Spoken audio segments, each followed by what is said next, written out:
Hello, my name is Thorgeir. Welcome to Art and Design. Today, in this video, I'm going to show you how you can use Procreate to create some incredibly interesting results. So what I'm going to be doing is I'm going to be using some of the features in Procreate to warp the images that you see, place them on your face, and then create something unique with them. In other words, I think you're going to learn something really interesting about Procreate, something that you might not realize that this program can offer. So to start with, we're gonna start from the beginning and we're gonna create a new canvas. A screen-sized canvas works just fine for us, so we're gonna tap on that. Just gonna turn the background to black by tapping here and choosing black, okay? Now I'm going to add a drawing guide. So that's here, canvas, drawing guide, edit drawing guide. Now we're gonna tap on symmetry, options, and we're gonna keep it at vertical. Okay, vertical, no rotation. This might sound complicated, but I'll show you that we only need to do this once. So now that we've done this once, what I'm going to do is I'm going to go back to the gallery and I'm going to duplicate this canvas. So if you want to do this again, you want to try a different technique, and you can just duplicate this canvas and try again. So here's what we're going to do. We're going to choose a brush. You can use marble from the Procreate library itself, for example. You can use any brush that you can think about. Procreate comes with a lot of fantastic brushes, but there are certain brushes that Procreate does not come with, and I want to use them because I made them and I love them. I spent a lot of time on them and they look really unique, and they have some certain properties that they make them explode with color. So let me just show you exactly what I'm talking about. I'm going to choose the 8K fractal brush pack, and I'm choosing the magnetic brush. So we're in the brush menu here, and I chose fractal here. Okay, so now I'm just going to select any color, something like this, and we're just going to draw. And because we have symmetry turned on, it's going to replicate whatever we do on the one side on the other side. So we're going to be able to create something like this. Okay, that looks pretty interesting. And if you know the details and how the fractal brushes work, you might even think this is mind-blowing because it's rendering these fractal images in 8K resolution just seamlessly on the iPad. But this is just an effect. You can use any brush that you want. But what we're going to do next is where it gets interesting. So we're going to use the reference feature. Now, reference might not sound like it does all that much, but just tap on that, and now you have a reference of the canvas. So you can be zoomed in like so, and you can be doing some details here, and you see how it affects the whole picture. And now that we have the reference, we're going to tap on face.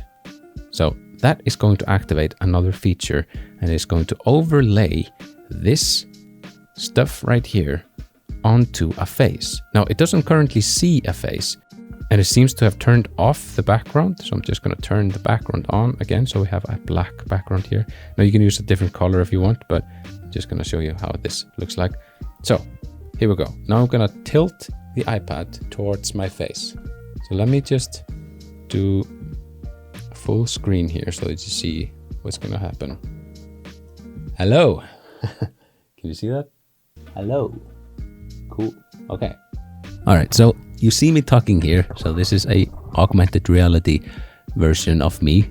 And what I'm going to do is I'm going to do an expression, and we're going to use that as a part of our artwork. So let's just do an expression like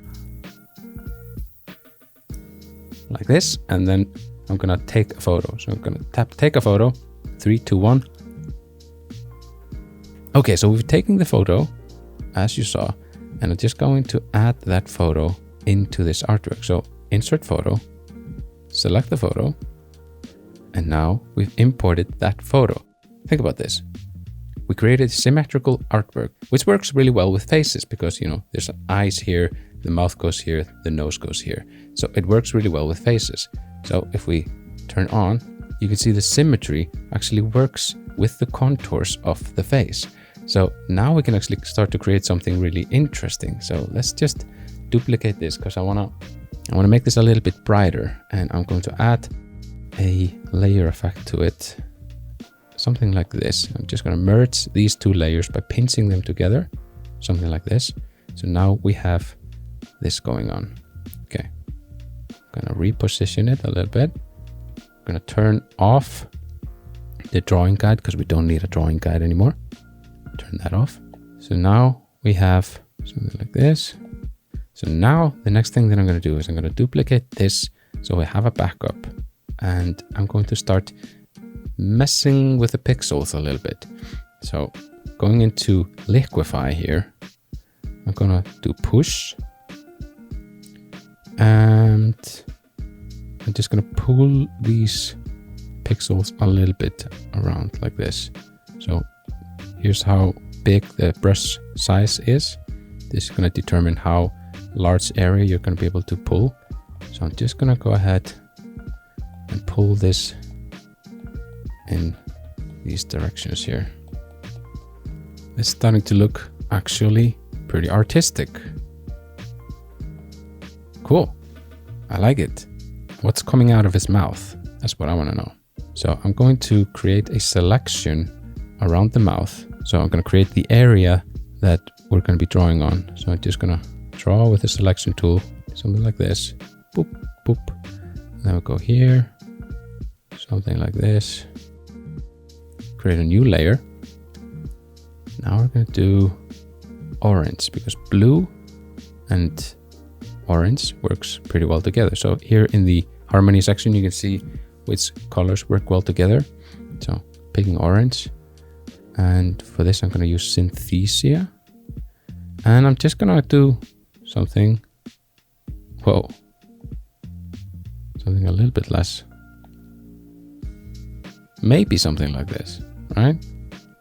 Now we can edit this after the fact, which is kind of cool. Ah, there we go. Nice, nice, nice. That is an effect. Okay, so we can add more to it. I'm gonna create another layer. I still have the selection. So now I'm going to use somatic and let's see if we can create some lines in here. Nope. Come on. Come on. You can do this. You can do it. Nope. Nope. Come on. We can do something with that. Okay, I'm gonna take a picture of my hand doing this, and then I'm gonna add that into the effect and give it this sort of spiky looking effect. Let's try it. So for that, add, take a photo. Don't need to make it too complicated. Oh, by the way, whenever I'm recording, I usually talk to this guy because there's just me here talking to a camera. A little bit lonely, but use photo. Now you might be thinking, how are you going to remove the background? This is a lot of work. You have to sort of do this automatic selection tool. It kind of doesn't work. It leaves these messy areas. Well, I'm actually going to export this image as a JPEG. Then photos. And you can do this with your images. If you have the newest version of iOS, you just simply tap on the thing that you want to pick up. You might need to give it a couple of tries, but you just simply pick it up, like so. How crazy is that? So there we go. I have now removed the fingers from the background. Easy peasy. So we want to do something like this. Now, I don't want this to look like fingers. Oh, by the way, I might want to keep a backup of it in case I mess it up. Because Procreate, as soon as you move a layer outside the boundaries and move it back in, you see it just cuts it out. So, keep a backup of your work. And let's do this. And something like that. And we could make it weird. Want to make it weird? Let's make it weird. Let's add a bunch more fingers. So now we have this weird stuff going on. I'm gonna move finger through the eye and it's gonna do a little bloop like this. And then we're gonna do this, move that over here. And it's gonna do a little bloop and it's gonna see itself represented as a little dot there. And the way I'm gonna do that is I'm gonna use reconstruct and I'm gonna just create some areas here. Wow, that's interesting. We've got a secondary effect happening at the border there. And here, I'm just going to use reconstruct to basically erase this. And we erase this. So you can use reconstruct basically to make things go back to the way that they were before you started liquifying. So because before we started liquifying, this didn't look like this, it's going to erase it. So we can use it as a sort of interesting effect. Pretty cool. So that's definitely interesting. That's something. Now you might be thinking, like, why do this? Why?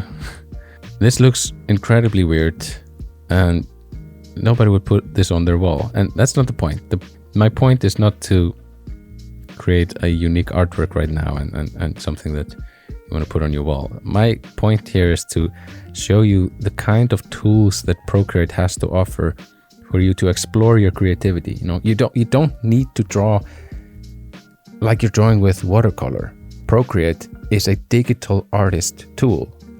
The same rules don't apply. You don't need to follow the same principles as traditional art. You can do whatever you want to. Anything that can be photographed, anything that can be digitally manipulated can be used as your tool.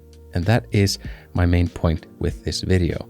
So I really hope you enjoyed this video. If you want to learn more about digital art and connect with like-minded individuals, then I highly recommend our Discord community. I want to thank you very much for watching. See you in the next one. Bye-bye.